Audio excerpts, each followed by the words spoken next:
네, 안녕하세요. 테슬라 투자로 은퇴하기 아트론TV입니다. 테슬라가 오늘 무려 7.8%나 상승을 해 주었습니다. 오늘 급등의 이유는 무엇일까요? 그리고 올해 적정 주가는 얼마일까요? 한번 자세히 알아보도록 하겠고요.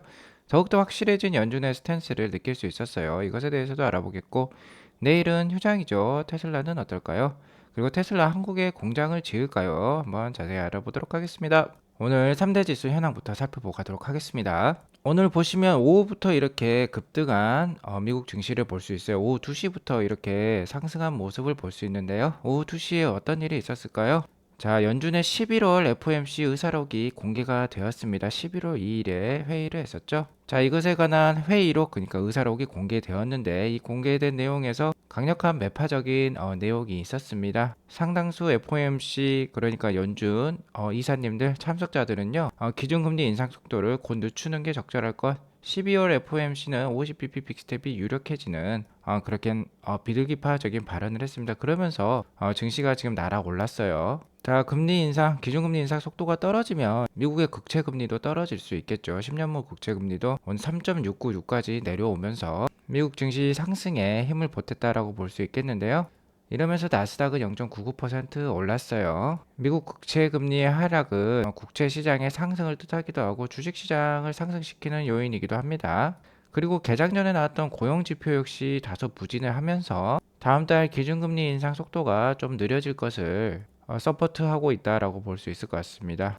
신규 실업 수당 청구 건수는 매주 나오는데요. 지난주 청구 건수는 24만 건으로서 예상치였던 22만 5천 건 대비 좀 늘어났어요. 그러니까 최근에 빅테크 기업들도 뭐 10,000명씩 뭐 자르는 그런 고용 감소세를 보여주고 있는데 이런 게 지금 이제 지표로 나오고 있는 것 같습니다. 이런 건 다 연준이 지금 원하는 바라고 할 수 있겠죠.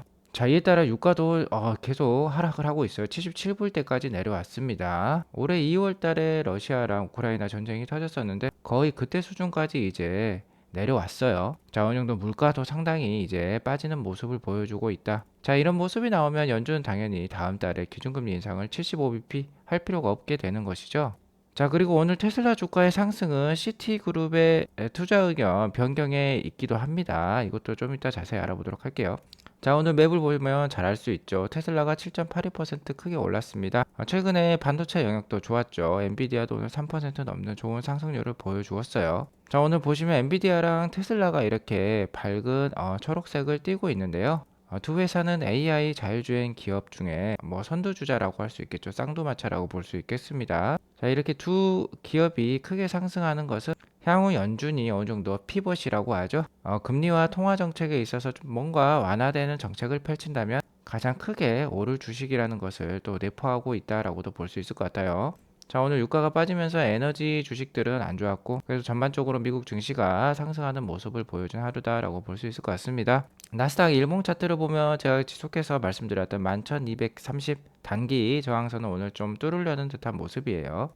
자, 그리고 121선이 놓여있는 11,475를 얼른 돌파를 해주었으면 좋겠습니다. 이미 다우지수 같은 경우는 200일선도 돌파를 해서 이 정도 올라와 있는 모습이에요. 나스닥이 얼른 다우를 따라가야 되겠다라고 볼 수 있을 것 같고, 글로벌 증시 전반적으로 미국이나 중국이나 유럽이나 할 것 없이 지금 전반적으로 반등하는 장세가 이어지고 있습니다. 나스닥도 얼른 따라가야 되겠다라고 말씀을 드릴 수 있을 것 같아요. 어쨌든 단기 목표가로 11,500선을 넘어설 것을 난 기대를 해보겠고요. 만약에 여기서 흘러내리더라도 1500선은 강력한 지지 라인으로 작용할 거라고 말씀을 드리고 싶습니다.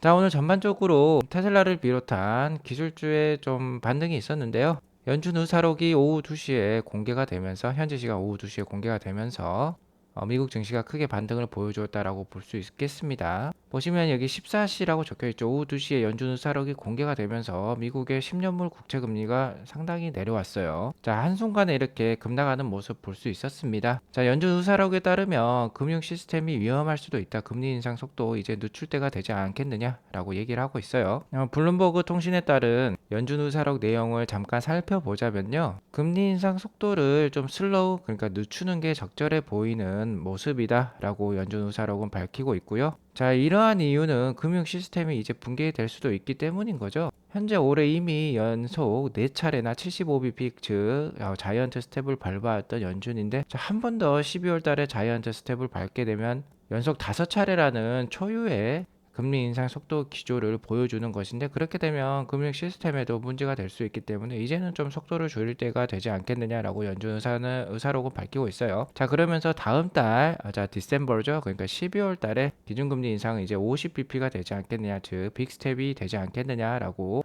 블룸버그 통신에서도 얘기를 하고 있고, 연준 FOMC 대다수 참석자들은 자, 금리 속도를 줄이는 게 적절해 보인다라고 또 한번 얘기를 하고 있고요. 다만 여기 보시면 the ultimate level of the federal fund rate라고 되어 있죠. 그러니까 최종 연준의 기준금리 수준은 좀 higher, 좀 높아질 수도 있겠다. 즉, 그러니까 원래 4.5에서 한 4.75%? 그러니까 4% 후반대까지 연준이 기준금리 인상을 생각을 하고 있었는데 뭐 5%대 초반까지도 올라갈 수 있지 않겠느냐. 5%에서 5.25% 정도로 올릴 수 있을 것을 지금 암시를 하고 있습니다. 어쨌든 현재 미국의 기준금리가 4% 수준이기 때문에 진짜 얼마 올릴 룸은 남지 않았다라고도 볼 수 있을 것 같아요. 이번에 50bp 올리게 되면 4.5%까지 올라가니까 이제 뭐 0.5에서 0.75%만 더 올릴 수 있는 그런 룸이 남았다라고 보면 될 것 같습니다. 자, 그래서 오늘 페드와치가 예상하고 있는 다음 달 12월 14일 FOMC 때 연준의 금리 인상 속도를 살펴보자면요. 자, 빅스텝의 확률이 75.8%로서 어제와 같은 확률을 유지를 하고 있습니다. 연준 의사록이 공개가 됐지만 이거는 뭐 크게 바뀌진 않았고요. 여전히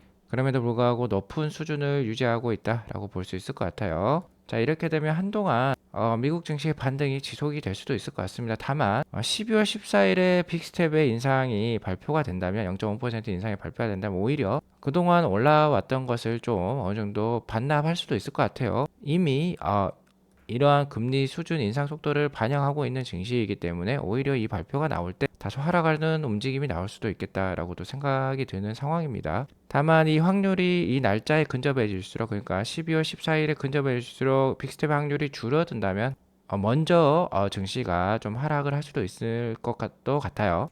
참고하시기 바라겠고요. 계속해서 이것과 관련된 부분은 제가 트래킹을 해드리도록 하겠습니다. 테슬라의 일봉 차트를 보면 오늘 183불까지 올랐고 7.82%라는 큰 상승률을 보여주었고, 오늘은 뭐 거래량도 꽤 많았어요.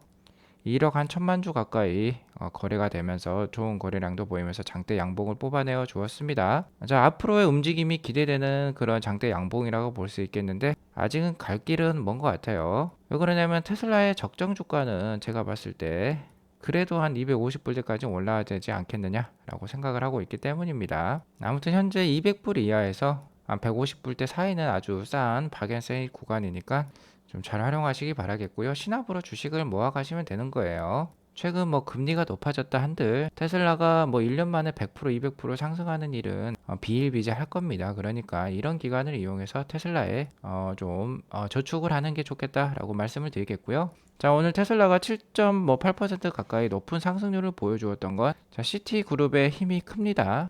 자, 시티그룹은 뭐 미국을 대표하는 은행 중에 하나이죠. 자, 보수적인 투자 집단이라고 볼 수 있겠는데 그렇기 때문에 시티는 오랫동안 테슬라의 배어 세력으로 역할을 해왔습니다. 2019년부터 테슬라가 뭐 몇천 프로 오르는 동안 줄기차게 셀 등급을 테슬라 주식에 부여를 해왔어요. 자, 그리고 2020년부터 테슬라가 본격적으로 상승을 했었죠. 2020년 3월에는 코로나가 터지면서 테슬라가 뭐 MDD가 뭐 마이너스 60%까지 크게 하락했다가 유동성 공급으로 인해서 뭐 700%, 1000% 가까이 올랐기도 했습니다. 자, 이러는 사이에서도 2020에서 2021년까지 테슬라가 크게 상승한 가운데서도 시티는 지속해서 테슬라에 대해서 매도를 유지를 해왔어요. 하지만 이번에는 셀에서 뉴트럴로 바뀌었습니다. 자, 그러니까 어제 매도 등급에서 중립 등급으로 테슬라를 업그레이드 시키면서 테슬라 주가가 크게 상승했다라고 볼 수 있을 것 같아요. 자, 프라이스 타겟 역시 기존 141불에서 176불로 올랐습니다. 자, 이런 보수적인 기관의 테슬라 기업에 대한 시선의 변경, 이런 업그레이드 등급의 부여는 테슬라 투자자들에게 있어서 크게 주의를 환기시킨 역할을 했다라고 볼 수 있을 것 같아요. 현재 테슬라를 다루는 29개 기관에서는요, 19개의 바이 사이드가 있고 8개의 홀드, 2개의 셀 사이드가 있는데요. 시티는 이 2개의 셀 사이드에서 이제 홀드 사이드로 넘어온 거죠. 테슬라의 목표 주가는 한 300불이 넘는 상황입니다. 29개 기간의 평균 가격이라고 볼 수 있겠어요. 그래서 업사이드가 아직 많이 남았다라고 볼 수 있을 것 같습니다. 자, 시티그룹이 테슬라 등급을 상향시키는 이유는요, 현재 뭐 166불대까지도 내려왔을 때 이러한 가격이 너무 싸다는 거라고 얘기를 하고 있어요. 테슬라의 내년도 EPS 전망치는 5.63불 정도가 됩니다. 이는 이제 기관들의 컨센서스라고 볼 수 있겠고, 테슬라가 160불대 후반까지 떨어지면서 현재 리스크 대비 리워드가 괜찮다라고 얘기를 하고 있어요. 자, 5.63불, 그러니까 내년 EPS 전망치에 곱하기 30만 하더라도 이제 168.9불이 나오니까 PER이 30이라는 건데 너무나도 싼 이제 PER이라고 볼 수 있다는 거죠. 테슬라는 연간 40에서 50% 성장하는 기업이기 때문에 PER 30은 굉장히 싸다라고 이제 CT도 얘기를 하고 있습니다. 그리고 단기 리스크가 뭐 많이 작용하고 있는 테슬라 주식인데요. 매크로 영향보다도 최근에 이제 뭐 트위터 인수와 관련된 그런 우려감이 많이 크게 작용했던 테슬라 주식인데, 이러한 단기 리스크보다 IRA, 그러니까 인플레이션 감축 보마이죠, 내년 1월 1일에 이제 발효가 되는데, 자, 내년이 좋을 것이라고 시티는 얘기를 하고 있습니다. 그러니까 단기보다 지금 롱텀으로 바라볼 때 지금은 괜찮은 주가다라고 얘기를 하고 있는 것이죠. 자, 이러면서 오늘 테슬라가 7.8% 이상 크게 상승을 보여주었습니다. 다만 저는 개인적으로 아직 갈 길 멀었다라고 생각을 해요. 최소 자, 215불에서 240불까지 올해 연말 내로 올라가야 된다라고 저는 보고 있습니다. 자, 첫 번째 이유는요. 자, 일론의 트위터 관련, 트위터 인수 관련 이슈가 없었다면 테슬라의 적정 가격은 240불이라고 저 개인적으로는 보고 있어요. 지금 현재 테슬라가 오늘 7.8% 올라서 183불까지 올라주었지만 아직 갈 길은 좀 멀다라고 볼 수 있겠죠. 테슬라의 1년간의 베타 값을 살펴보면요. 나스닥이라는 시장 대비 테슬라는 1.38배 정도로 움직이고 있습니다. 자, 그러니까 나스닥이 한 10% 정도 오르면 테슬라는 13.8% 정도 올라야 된다는 거고, 반대로 나스닥이 10% 빠지면 테슬라는 마이너스 13.8% 정도 보여줘야 된다는 건데, 즉 그러니까 테슬라의 베타 값이 1.38이라는 건데, 나스닥의 MDD가, 그러니까 나스닥의 연중 뭐 최고점이라고 볼 수 있겠죠. 전 고점 대비 지금 하락한 가격이요, 한 30% 정도 하락률을 보여주고 있어요. 현재 나스닥이 11,285로 오늘 마감을 했기 때문에 전 고점이었던 16,212보다는 마이너스 30%를 뛰고 있는데, 테슬라의 베타 값이 1.38이기 때문에 테슬라는 한 마이너스 42% 정도를 보여주는 게 적절하다고 봅니다. 마이너스 30%에 1.38을 곱한 값이 마이너스 42%거든요. 그러면 테슬라의 전고점이 414.5불이었어요. 그러면 414.5불에다가 이러한 베타 값을 적용해 보면 테슬라는 240불 정도가 나와야 됩니다. 근데 지금 183불이니까 뭐 한 60불 가까운 갭이 있는 거예요. 적정 가격에 대비해서. 자, 이러한 갭은 일론 머스크의 테슬라 주식 매도도 작용을 했고, 트위터 인수 관련 이슈도 작용을 했기 때문에 이러한 가격이 나오고 있는 것으로 판단이 들고요. 또 하나 예를 들자면 215불 정도는 올라가야 된다고 제가 말씀을 드렸던 건 테슬라의 거의 최저 PER을 50 정도로 보고 있기 때문입니다. 코로나 상황 때도 한 이 정도를 보였었어요. 그렇기 때문에 현재 EPS가 올해 연말 기준으로 4.3불 정도로 마감이 예상이 되고 있는데, 4.3불 곱하기 50배 정도라면 215불이 나오니까 아직도 올라갈 수 있는 룸이 있다라고 볼 수 있을 것 같습니다. 자, 그렇기 때문에 215불에서 240불 정도는 충분히 올라주고 올해 마감하는 게 좋아 보인다라고 말씀을 드리겠고요. 역시 뭐 중요한 건 내년도 EPS 전망치겠죠. 내년도 EPS 전망치 5.63불로 기간 컨센서스가 나와 있어요. 제 예상으로는 한 7불에서 8불까지도 올라갈 수도 있다고 생각들지만 아직 기관들의 컨센서스는 5.63불에 머물러 있는데, 5.63불을 현재 주가인 183불에 적용을 해보더라도 테슬라의 EPS, 그러니까 1년 포워드 EPS가 32.5 정도가 나옵니다. 자, 이는 코비드 상황 한 30배 수준과 유사한 상황이기 때문에 코비드 이후 가장 뭐 저가라고 볼 수 있을 것 같습니다. 자, 코비드 상황 때 한 단 1개월 만에 테슬라 주가가 MDD가 마이너스 60%를 보여주기도 했어요. 상당히 많이 빠진 그런 모습을 보여주기도 했는데, 거의 그에 준하는 지금 밸류에이션을 보여주고 있기 때문에 여전히 테슬라는 싸다라고 볼 수 있을 것 같고요. 테슬라 주가가 YTD, 그러니까 연간 누계 기준으로 2022년에 마이너스 48%를 보여주고 있지만, 테슬라는 1년 전 대비 내년도 EPS 전망치가 44%가 오른 상황입니다. 자, 올해 시작할 때 1년 포워드 EPS 전망치가 3.9 정도가 됐는데요. 지금 이게 벌써 5.63까지 올라오면서 44%가 상승했어요. 그러니까 EPS가 이렇게 오르는 동안 주가는 이렇게 내리 빠졌다는 겁니다. 자, 괴리감이 상당히 크죠. 자, 이렇기 때문에 언제든지 급하게 오를 수 있는 게 테슬라 주식이라고 볼 수 있겠어요. 자, 주가가 이렇게 빠지면서 2018년 이후 뭐 월스트리트 기관들의 목표가 대비 가장 할인을 많이 받고 있는 지금 주가 상태다라고 볼 수 있을 것 같습니다. 테슬라는 원래요, 기관들의 목표가 대비 주가가 항상 높았어요. 여기 보시면 빨간색이 이제 기관들의 목표가인데, 그리고 흰색이 테슬라의 실제 주가인데, 테슬라의 실제 주가가 대부분의 기간 동안 목표가보다 훨씬 높게 이렇게 비트를 해온 상황인데, 지금은 목표가보다 낮은 지금 테슬라 주가를 보여주고 있는 상황이죠. 자, 기관들의 목표가가 280불에서 300불에 걸쳐 있기 때문에 정말 아직도 좀만 참아낸다면 오를 수 있는 룸이 많은 상황이다 라고 볼 수 있을 것 같습니다. 자, 그리고 어제 뭔가 뉴스에 굉장히 많이 보도되었던 사실이 하나 있었죠.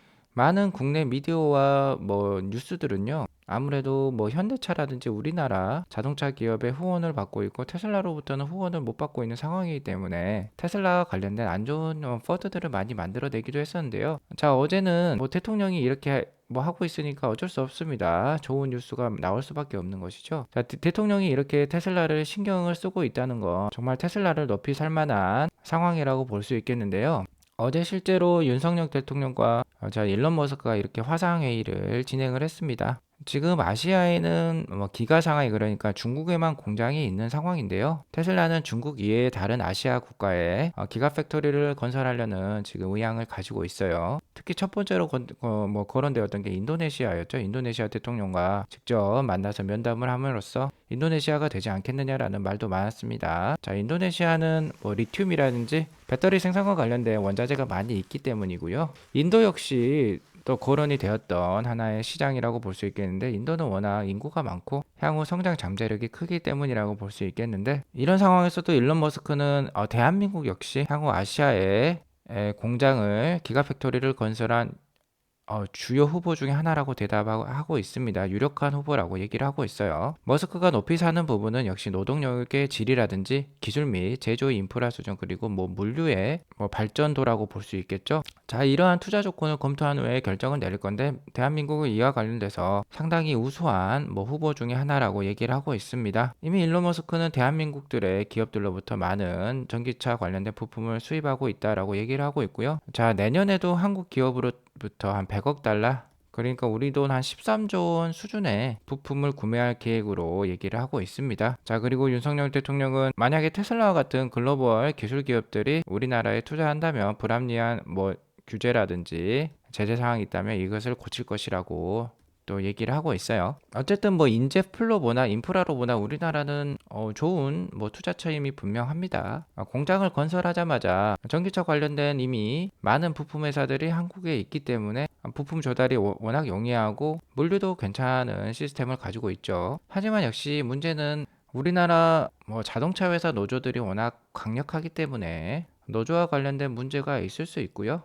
테슬라는 기가팩토리를 만들기 전에 해당 로컬 시장을 분석을 할 건데, 한국 시장이 또 그렇게 크지 않을 수도 있기 때문에 좀 이런 부분들은 우려가 될 만한 요소라고 볼 수 있겠죠. 어쨌든 아시아 중에 우리나라가 공장지를 유치를 할 수 있다면, 테슬라 기가팩토리를 유치할 수 있다면 국내 전기차 발전에도 크게 이바지할 것으로 생각이 듭니다. 좋은 뉴스라고 볼 수 있겠죠. 마지막으로 오늘 저녁 장은 휴장입니다. 오늘 저녁에 대한민국과 우루과이의 월드컵도 있으니까 주식을 볼 게 아니라 스포츠 게임을 보는 게 좋은 하루라고 볼 수 있겠고요. 다만 이런 상황에서도 FSD 베타 11은 이제 테슬라의 임직원 테스터뿐만 아니라 개인 커스터머 테스터들에게도 이제 배포가 될 예정에 있어요. 자, 오늘 추수감사절 이전에 배포를 한다라고 했기 때문에 이제 배포가 돼서 더욱 많은 테스터 영상들이 올라올 것 같고요. 관련된 뉴스가 나오면 저도 다루도록 하겠습니다. 자, 그리고 바야흐로 다음 달에는 베타 버전 11이 이제 북미의 와이드 릴리즈가 되면서 더욱더 테슬라 주가 상승에 힘을 보탰으면 좋겠습니다. 자, 오늘 이것으로 방송을 마치겠고, 오늘 방송이 도움이 되었으면 구독과 좋아요 알람 설정 꼭 눌러주시기 바라겠습니다. 오늘도 좋은 하루 되세요. 감사합니다.